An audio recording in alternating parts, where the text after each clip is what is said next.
মাত্র কয়েক মিনিটের বৃষ্টিতেই শুরু হয় জলাবদ্ধতা। সপ্তাহের পর সপ্তাহ এই জলাবদ্ধ অবস্থায় সময় পার করতে হয় পিরোজপুর পৌরবাসীর। কর্মস্থল কিংবা শিক্ষা প্রতিষ্ঠান, পৌর এলাকায় প্রবেশের প্রধান সড়ক এটি। সাধারণ পথচারী, ইজি বাইক চালক, এলাকার সাধারণ মানুষ এবং দোকানিরা জানান তাদের এই ভোগান্তি প্রায় 5 বছর যাবৎ। তারা গিয়েছিলেন অনেক জনপ্রতিনিধিদের কাছে, কিন্তু কেউ তাদের এই সমস্যার সমাধান করতে পারেননি। রাষ্ট্রের একজন নাগরিক হিসেবে দায়িত্ব মনে করতেছি এই জায়গাটা মানে একটু আমাদের নজর দেওয়া উচিত, পৌরসভাকে অবহিত করা উচিত। পাশাপাশি রাজনীতি যদি করি, রাজনীতির জায়গা থেকেও দায়িত্ববোধের একটা জায়গা থেকে জন দুর্ভোগটা যাতে আরও কমানো যায়, মানুষের ভোগান্তিটা যেন কমে, সেজন্য পৌরসভার সাথে আলোচনা করে ইঞ্জিনিয়ারের সাথে নিয়ে আসছি। এখন এটি স্থায়ী সমাধানটা কীভাবে হবে, কী করলে ভালো হবে, এটা ইঞ্জিনিয়ার আছে, বিশ্বের সাথে পরামর্শ করবে, এটা কাজটা সুন্দরভাবে করবে।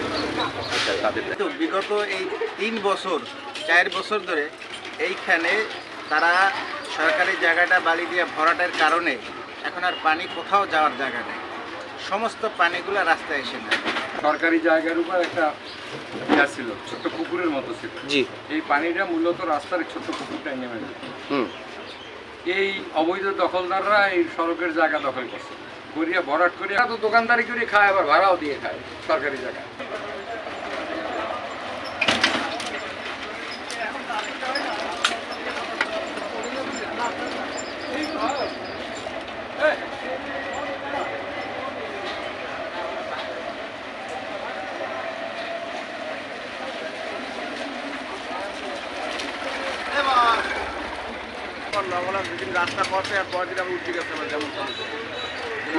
মানে একবার উদ্যোগ নিছিল এই রাস্তাটা করার জন্য, আবার এরকম হয়ে গেছে।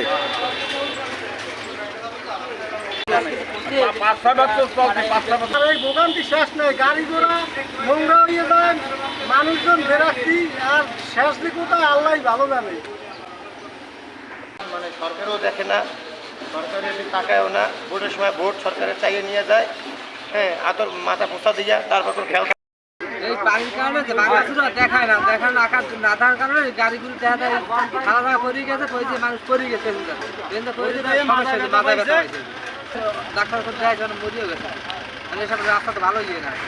এখানে বৃষ্টি হইলেই পানি বাজতে যায় রাস্তায়, আর এই পানি বাজার কারণে রাস্তার অবস্থা খারাপ হয়ে গেছে।